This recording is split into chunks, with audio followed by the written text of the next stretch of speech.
Openhouse exists to support LGBT seniors who face some unique challenges as they age. To overcome some of the barriers that many of the LGBT seniors that participate with Openhouse, to overcome some of those barriers, we really base our programs a lot on empowering seniors to make choices that are best for themselves. We recognize that LGBT seniors live at the intersections of identities, including, HIV status, including gender identity, sexual orientation, marital status, ethnicity, and ability. And so we really try to develop programming that meets their interests, and that's why we really need to have opportunities to listen to them and hear from them about what they would like to see. And so, for example, we have a volunteer-led transgender women's support group.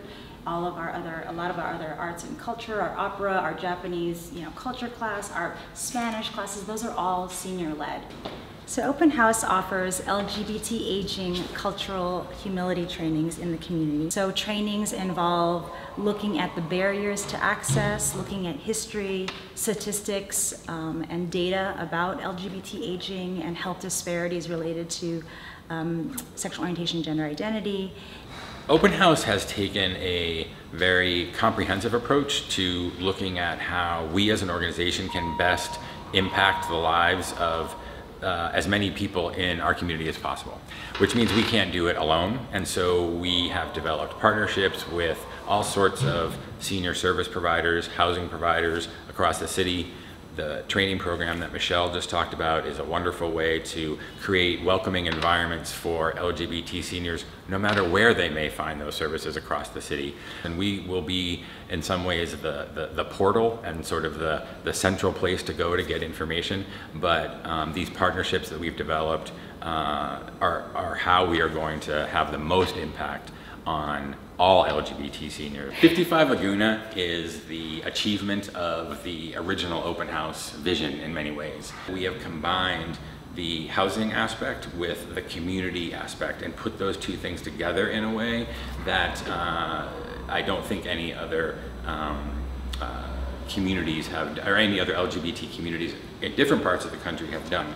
They're often more separated, and I think our unique model will be a new way of looking at how to support an entire community while adding to the affordable housing stock, which we're doing with 55 Laguna, and all the other changes that have been made possible because we have advocated for so long for the needs of LGBT seniors, including housing.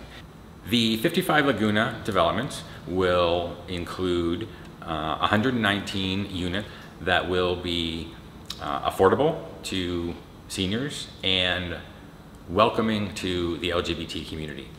In all of the community studies we've done about what kind of housing LGBT older adults are looking for, the answer comes back in one form or another. We want to live in a place where we can feel safe and welcome, so that will mean a certain number, a core, so to speak, of LGBT people, and a diverse community.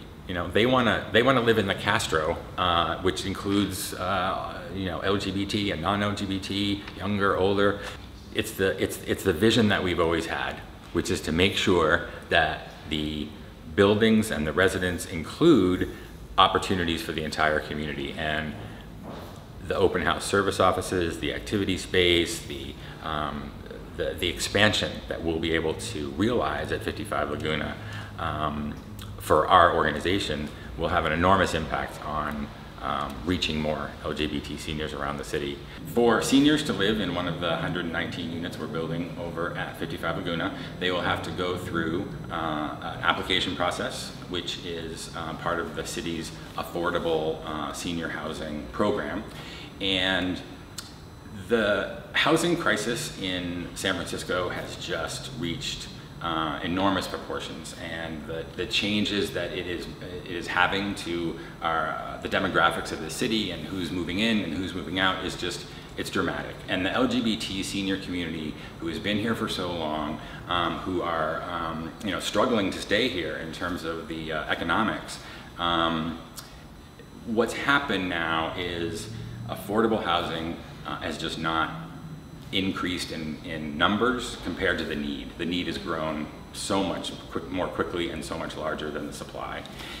It's time to look at the affordable housing lottery in San Francisco, and in the meantime, it's our job and responsibility to do some good old-fashioned community organizing. And our housing assistance program helps us do that. We offer housing workshops once a week where folks can get together and learn about the housing landscape in the city, to educate folks about the system, to demystify the jargon and language that can be very off-putting and confusing for folks who are looking for housing. And then we also offer a housing resource group. So in a group setting, safe and welcoming group setting, LGBT seniors can come together, talk about the challenges, give each other support, and then also apply for housing applications together. Well, I am most excited to see the development of 55 Laguna completed, because it will include critical affordable housing for people who need it, and it will also include new facilities for Openhouse to continue the incredible expansion that we've experienced over the last few years, serving thousands and thousands of LGBT community members from across the city. I'm very proud that we've also done these housing workshops, that we've expanded our services, that we have also created new education and community programs, because all of those things combined, housing, services, community, are how LGBT seniors are going to live independently and with dignity and with health in the community that they built, and they deserve that.